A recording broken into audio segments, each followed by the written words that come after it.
Alrighty, ladies and gentlemen, we are back at it again. It is time for the survey that you have all been waiting for, the anniversary feedback. And boy, oh boy, is there a lot of feedback to give. Some good, some bad, and of course, it's all going to be sent to us by, or the request is going to be sent to us by good old Yang Yang. And, well, we all know that this character is supposed to have a bit more story relevance later. Some people think she's the grand architect and all of that jazz. Maybe we'll find out more. We'll read some of her letters, I think, at the end. Maybe we'll be able to paint a bit of a greater picture of maybe some of the things she's trying to say.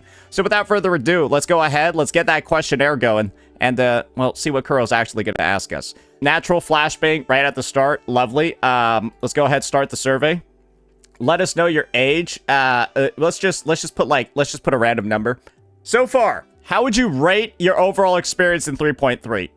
We've played pretty much all of it at this point. And what I'll put in for now is a what do I want to put in over here?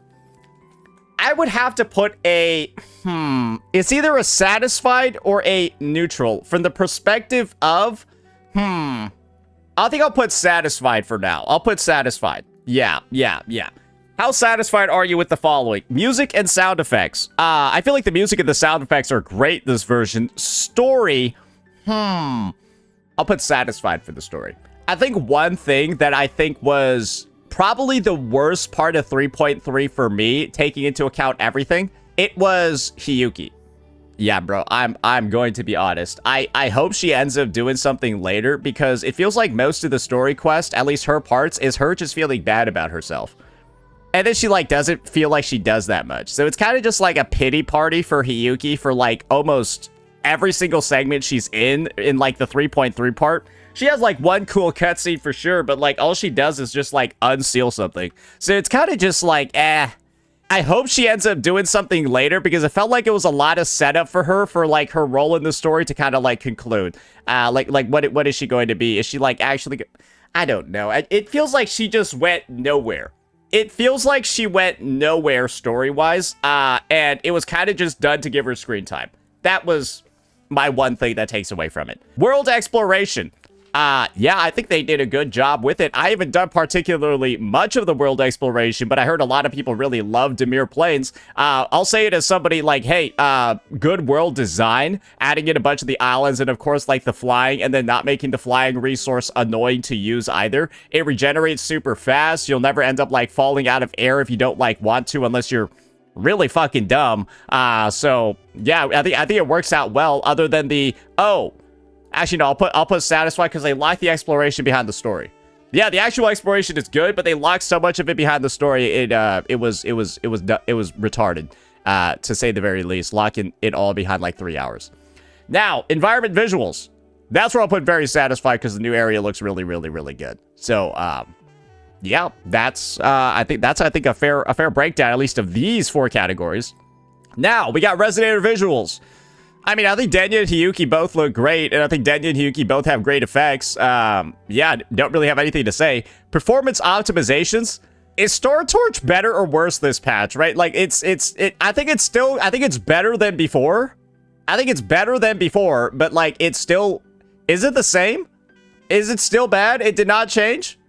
A little bit better? I'll put neutral because I didn't notice it getting worse. I didn't notice it getting worse. Combat. I'm gonna put dissatisfied because they fucked up the end game.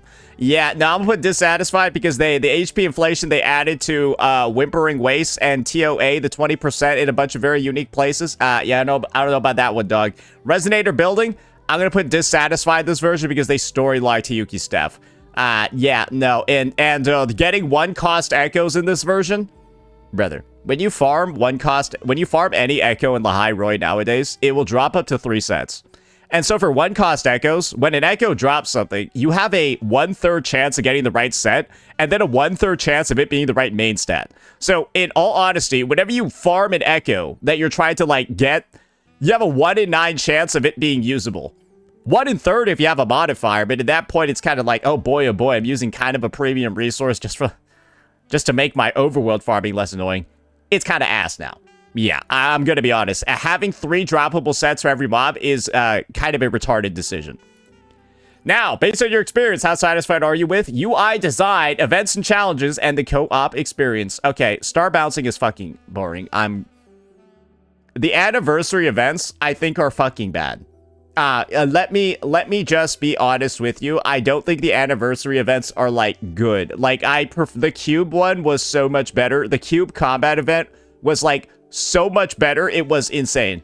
I think I played star bouncing for, like, a little bit, and then I just stopped because I was like, I don't care about this, bro. I don't care about this. Give me my cubes back. UI design, I mean, I'll put very satisfied because I think it looks good. And co-op experience, are you on drugs? Why do you even put this in the survey? What co-op? What co-op? What do you think about the amount of playable content in version 3.3 reverbs from the endless galaxies? I'm gonna put limited content for one main reason. It feels like the anniversary stuff is a literal afterthought in this update. For regular patch stuff, it's good, but yeah, I don't particularly feel myself like being like, oh yeah, I gotta get in and do all this anniversary stuff. Like, I had more fun last anniversary with, like, the bingo board that I would do to, like, roll on. I would, like, log in every day, get, like, a bunch of, like, these die, and then I would roll across the board to, like, get rewards. Instead, now we just have coins that you collect absent-mindedly, and then, like, every once in a while, you'll, like, claim a thing from the menu. The board was, like, more fun and everything. Sure, some people, I guess, didn't like the goofiness of it. Bro, it's just, it feels like the entire anniversary feels like one really long daily check-in. I have already obtained Hiyuki and Denya. So, yeah, that's, they could have chose bigger pictures. What is this? Is that the best representation you could have done of your two newest playable units? The tiny ass photos? Okay. All right, how satisfied are you with them? I'll put, how satisfied am I with Hiyuki and Denya? I'll put very satisfied for Hiyuki. I'll put neutral about Denya. Yeah, I'm gonna be honest. I don't like that Denya has some restrictions in her kit. Maybe I'll put satisfied and then dissatisfied. Yeah, I'll put that. All right, how satisfied are you with the following aspects of Resonator Denya? Sound effects, good. Characterization, character development, person. I think it's good. Social media promotion.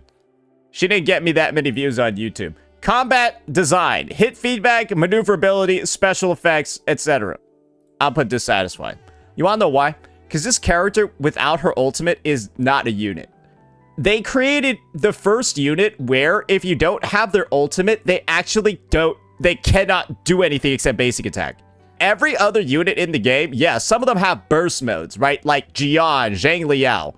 At least they can use their forte to do something.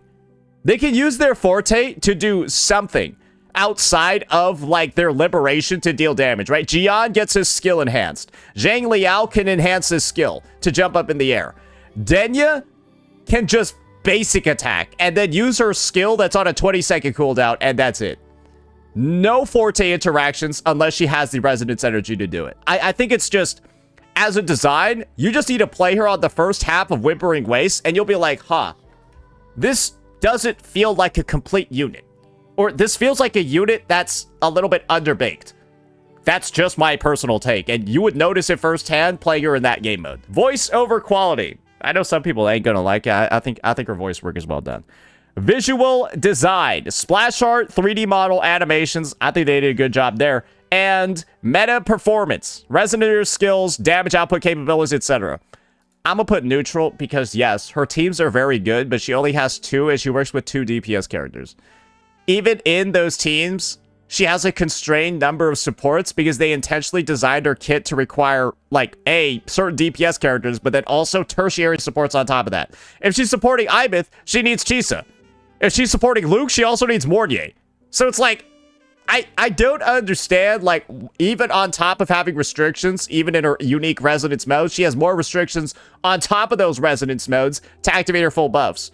Because, yeah, her Tomb Break boost doesn't work without Mornier's off-tune build-up rate.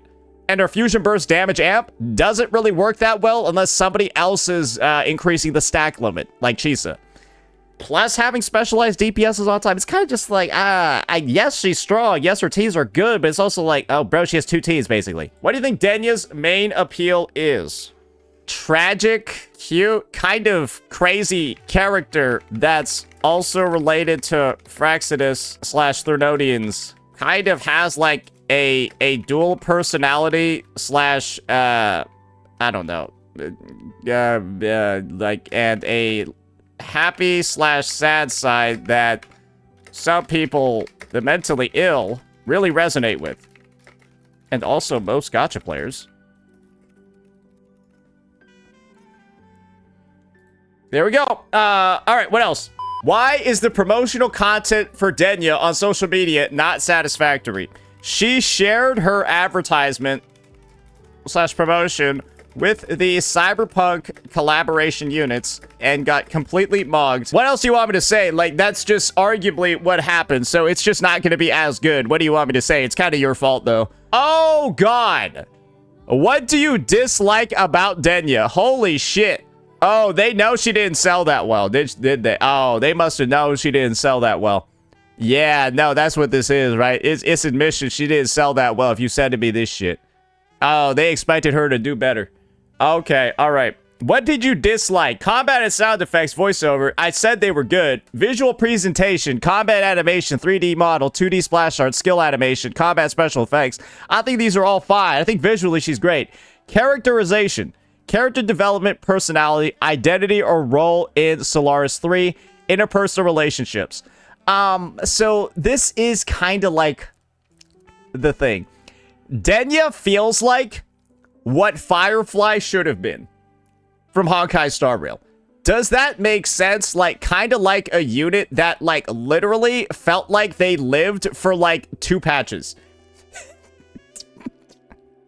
That's what she feels like, bro. She felt like she was alive for literally just 2 patches, but, like, that was kind of actually it. And I think the end result is that you kind of don't really know what she's still doing. Like, it's still confusing what her role in, like, what her role in the story even is still. Even was or will be in the future. I'll be honest, she was like a sub-boss. But then we ended up fighting Aleph 1, the big Gundam anyways, in the Exo Strider. So she was like a speed bump. She was literally a speed bump on the way to Aleph 1. So, like, even from, like, a, like, I guess, like, a gripping narrative perspective, it's like, okay, like, she was, like, a mini boss fight, got destroyed immediately, mogged, and then we went to go deal with Aleph 1 afterwards. So it's like, I suppose, interpersonal relationships. It's really just her and Sigrika, and nobody cares about Sigrika. What do you want me to say? Like, it's great. Like, all of her characterization is with Sigrika, but then nobody pulled or wants Sigrika, so it's kind of like all her characterization from, like, an investment sense is kind of wasted because she's linked to a character nobody gives a fuck about. So, like, that's not really that good. And when it comes to, like, Rover / Denya's relationship, feels rushed in an intentional way. Feels like both Rover and I, as the player, aren't meant to really care about her that much. Think about it this way. Rover doesn't really have emotional reactions to the bad stuff happening to Denya. And we kind of like aren't told to do that either, right? Because Denya holds up like the facade of like being fine the whole time, even though she's like supposed to be dying during the whole quest. And she like makes the decision to sacrifice herself, right? Deal with the issue on her own, by herself. That happens off screen. She, like, I guess has a conversation with Yuki. I'm gonna go seppuku. You know all about that because you're from Japan. Like it's like we're chill, right? So like that all occurred off stream, off screen and stuff like that. And then we don't even care that much when she makes the sacrifice and stuff like that. And I think it's fair because, like, bro, that was like the first or second time we ever fucking talked to her. Yes, and she like falls for us. because she's a cancer patient, is gonna die in like a week. So it's like, yeah, let me experience what love feels like for once, right? You get it. You get it. It is what it is. I think because of that, it's like they also put her story on a cliffhanger. And a lot of people don't want to pull somebody that's also dead. So it's like pretty obvious she's not going to be dead. But it's also just like, okay, like we're done in Lahai Roy. I got no idea when she's coming back. Is she just in void limbo forever? But nobody cares about her the same way they cared about Imith. Do you see what I'm talking about here? It's made vague, but like I feel like they should know why people don't really want to pull her that much. So now, character showcase. Anything I disliked here? No, I think they're good. No, I think all this stuff is good. Meta strength, meta performance, damage output capabilities. She is top of the meta, but has so many restrictions on activating her buffs that require both a specific DPS and a specific support. That is too restricting in the present day. Combat roles. I already know the assigned compatible teammates. Yep, compatibility with other resonators. Yep, too restrictive to activate her buffs. Needs Mornier for off-tune buildup. Needs Chisa for fusion burst stack limit. While also having very specific outro skills that only work with 2 units in the game. There, that sucks too. Control experience, maneuverability, and hit feedback. I feel like they're both good. I don't like or own the resonators compatible. I hate Chisa. I hate Chisa. That's good too. Guys, you wanna know one team I haven't played since day one? I have not played the Denya Chisa Imith team a single time after day one. Bro, I don't like it. Dude, it feels like... Dude, it looks like shit. I'm going to be honest. In the TOA, it's the most disgustingly bad thing I've ever seen. Yeah, I'm good, bro. I'm good. Control experience, maneuverability, hit feedback, that's fine. Combat mechanics, combat roles. I think her mechanics and everything is fine. I don't think anything's wrong with her actual... Oh, combat mechanics. Oh, 2 resonance modes. How about this? Her kit does nothing without her liberation. She is so bad and so awful gameplay-wise in Whimpering Waste Side 1, Concerto only. It's criminal. How did you make her kit so dysfunctional in one of the core game modes? I genuinely don't think anyone play-tested her on WuWa Side 1. I don't think anybody did, because you would, and you'd be like, whoa, like, dude, this is really bad. Like, this is really... The character literally can't do anything. Can't generate Concerto. Can't generate resonance energy. Can't do anything except leech off her teammates to get resonance energy and then finally use her liberation. Like, 30 seconds into the run. It's absurd. Now, in your experience, how difficult is it to master Denya's combat mechanics? She has a dodge cancel. 1, but otherwise it's pretty easy. Like, I'm not gonna go ahead and say she's like Lupa level where you just spam the left mouse button. I'm not gonna say she's Lene level where it's like you can't. Yeah, it's relatively easy. Did you obtain the weapon? Yes. How satisfied are you with the following aspects of the weapon? Forged Dwarf Star. Overall satisfaction. Pretty satisfied overall. Visual design, it looks great. Meta performance. I'll put neutral, and then description, readability, it looks fine. Why is the weapon Forged Dwarf Star not necessary? It's the only weapon in the Rectifier class that provides buffs to the entire team. Denya has no real alternative to this buffing ability, unlike how Lene has Static Mist. She just feels like a worse version of Lene for most accounts, as she's more expensive, less free-to-play options, and less teammates, while requiring double the investment on the Sonata set side. Great. Now, this is just me shitting on Denya meta-wise. Awesome. And the thing is, I don't think anyone can even disagree with me, right? I'm just spitting facts over here. Did you obtain the following resonators before version 3.3? Why they gotta do me like this?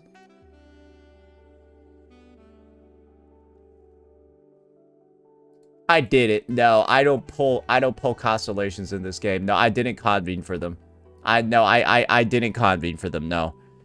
Why didn't you convene for Mornier? I have her! Where does it say I already had her? I own her. Okay, that's it. Why did they only ask me for her? Why did they ask me for the other units? Do they not give a shit about the other ones? What the fuck? Anyways, which of the following games have you shown serious commitment to? You either made in-game purchases or played it for more than 10 hours. All right. Technically, yes. Technically, yes. Technically, yes. I played Valorant for like 1 hour and I quit the game because it's shit. Yes. Warframe, yes. Naruto Mobile, Dungeon & Fighter, no. Muse Dash, no. Arknights Enfield, yes. League of Legends, yes. Arknights, no. Genshin Impact, no. League of Legends Wild Rift, no. Why are they putting League of Legends on here? What kind of interesting ass setup is this? It's a bunch of gacha games and then like, I guess Dungeon & Fighter and like Riot games. Hey, are they about to turn these characters into MOBA units? Hey, I'm just saying. I'm just saying. At PvP, I'll crush everybody. Which of these games have you played in the last 2 weeks with weekly playtime exceeding 30 minutes? Oh, weekly playtime, just 30 minutes. Let's see over here. I like that they put NTE on here, but I think it's just been NTE, bro. I have basically quit Enfield, quit Genshin, quit Honkai, quit ZZZ. I tried playing Warframe again, and this is what happened. I logged into Warframe. I saw that, like, my boy Sevagoth had a new Prime variant that came out, like, 2 years ago, and I was like, oh, I'm gonna just go buy the blueprint pieces for this. Spent, like, 15 platinum, bought Sevagoth Prime, built him, and then he looks like a lesbian, so I uninstalled the game after that. Yeah, no, I didn't even know what he looked like, and then I, like, took him out of the foundry and he looked like a lesbian, so I uninstalled the game. I even farmed argon crystals, bro, to get him ready. I uninstalled the game after I like pulled this shit out of the foundry and I was like, what the fuck even is this? And this is the thing. All I saw when I was building him was the top part. And I was like, dude, this guy looks badass. I was like, dude, there's no, like, dude, this guy looks fucking sick. This is what he looks like before you build him.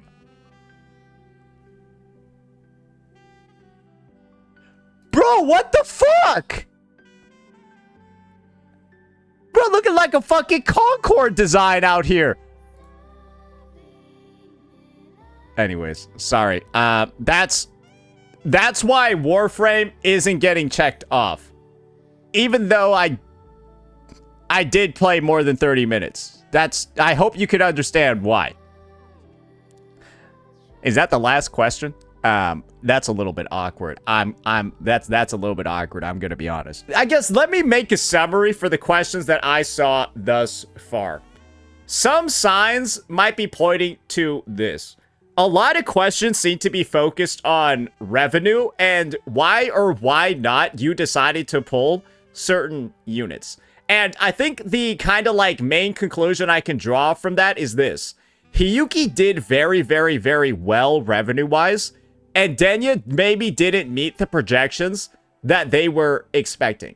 And that Denya probably could have been a unit that sold a lot more. And there's also potentially a chance that the reruns, right? There was a specific question about pulling reruns and stuff, right? They asked about those as well. So I'm personally of the opinion that maybe Denya plus the rerun banners didn't get as many pulls or sales as they thought. Maybe likely due to the fact that a lot of double top-up bonuses haven't been used yet, right? That's the big one, the double top-up bonuses. Because they gave out so many pulls in the update, people just kind of got what they needed and then left, right? A lot of people skipped too. Because what's coming up, right? What is coming up, ladies and gentlemen? You should probably all know it yourselves. That's right.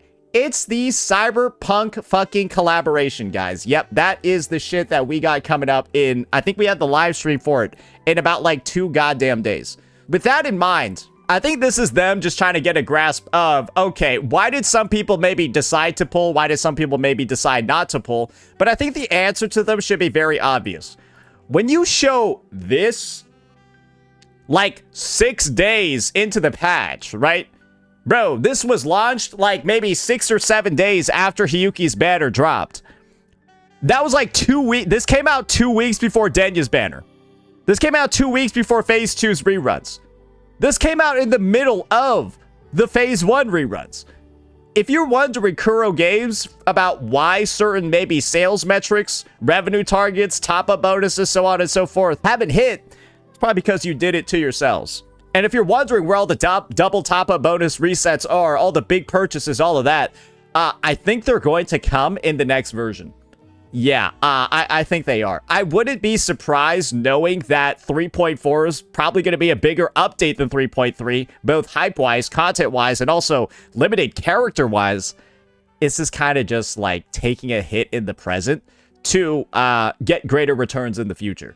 Because when you have 160 plus free-to-play pulls in an update, chances are most people actually don't need to top up to get what they want.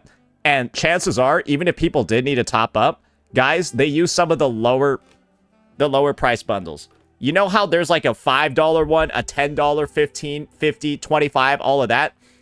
They all give double. So you get the same like amount of like your Lunites or whatever from buying the $10 pack that you do from buying the $100 one.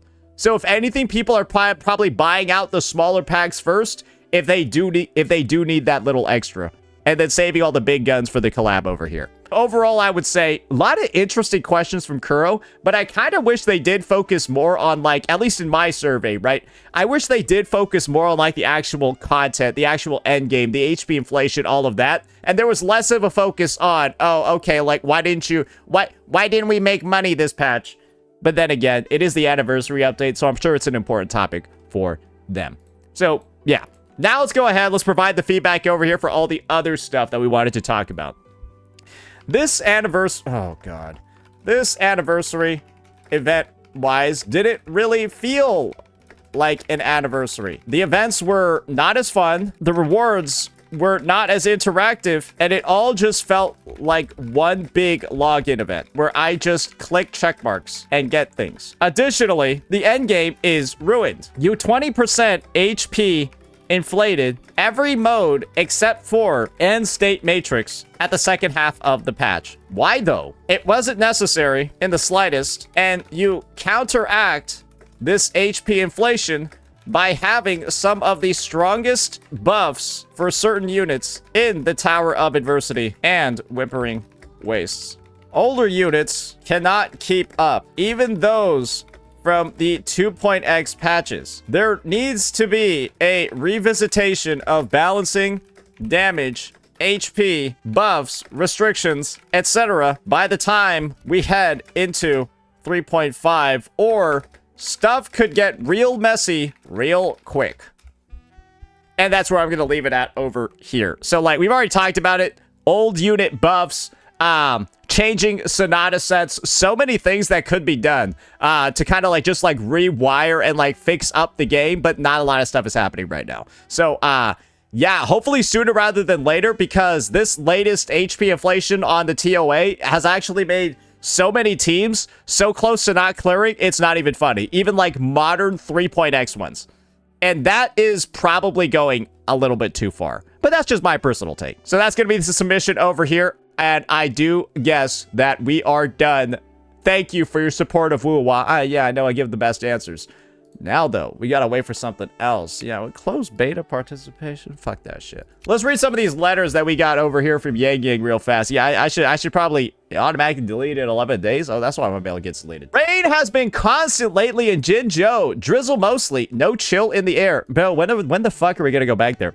As I sort the letters you wrote me, we write her letters?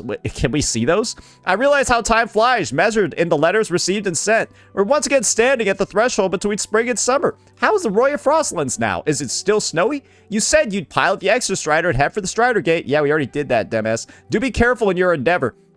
I have no doubt that you'll bring back whomever you wish to bring back. Already happened. Let the wind carry my letter and good wishes to your side. I will wait for it to carry your letter and good news back. Oh, she's such a little dumpling, isn't she? Now see, hey, do we have the reply yet?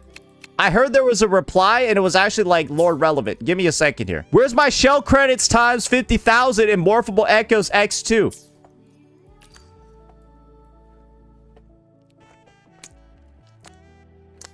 So she says some shit over here about like Hiyuki, Denya, Imeth, those outside the void matter, those inside it. In the face of the crisis, they all did their part without trepidation. I admire their determination. Yeah, no, she actually mentions them all by name over here.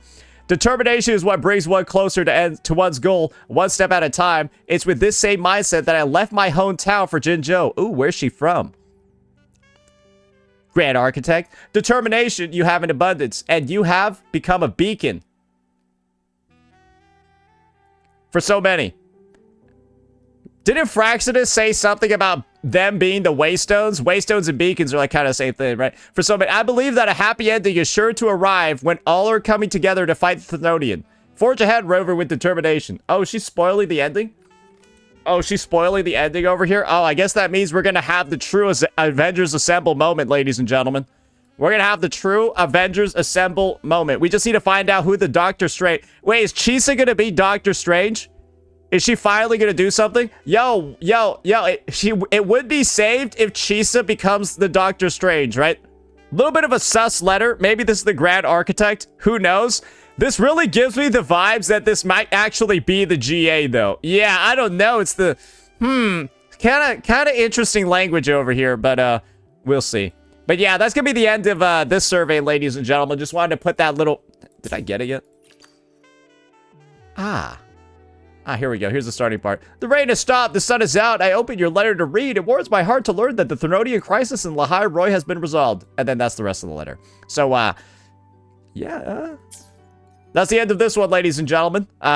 Overall, excited for the Cyberpunk collab, but definitely think that this anniversary, it could have been better. It wasn't bad by any means. Shit ton of rewards, amazing patch, amazing story, amazing characters. But, like, the anniversary part definitely could be better for sure. Let me know what you all thought. Peace out. For so many. Didn't Fraxinus say something about them being the Waystones? Waystones and beacons are like kind of the same thing, right? For so many, I believe that a happy ending is sure to arrive when all are coming together to fight the Thenodian. Forge ahead, Rover, with determination. Oh, she's spoiling the ending? Oh, she's spoiling the ending over here? Oh, I guess that means we're going to have the true Avengers Assemble moment, ladies and gentlemen. We're going to have the true Avengers Assemble moment. We just need to find out who the Doctor Strange... Wait, is Chisa going to be Doctor Strange? Is she finally going to do something? Yo, it would be saved if Chisa becomes the Doctor Strange, right? Surely, right? Surely we can do that. A little bit of a sus letter. Maybe this is the Grand Architect. Who knows?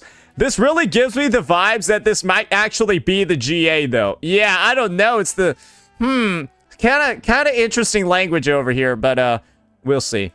But yeah, that's gonna be the end of this survey, ladies and gentlemen. Just wanted to put that little... Did I get it yet? Here we go. Here's the starting part. The rain has stopped. The sun is out. I opened your letter to read. It warms my heart to learn that the Thenodian crisis in Lahai Roy has been resolved. And then that's the rest of the letter. So,